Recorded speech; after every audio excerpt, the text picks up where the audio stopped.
Hello mga ka-friendship, it's me again, Manilang Probinsyana. Ganyan po ang ginagawa ng trabahador namin.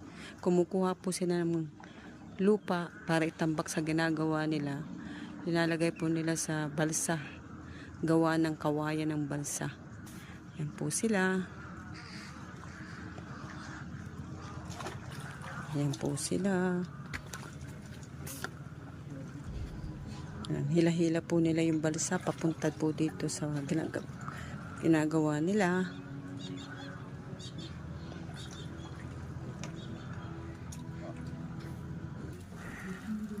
Ganyan po ang ginagawa nila.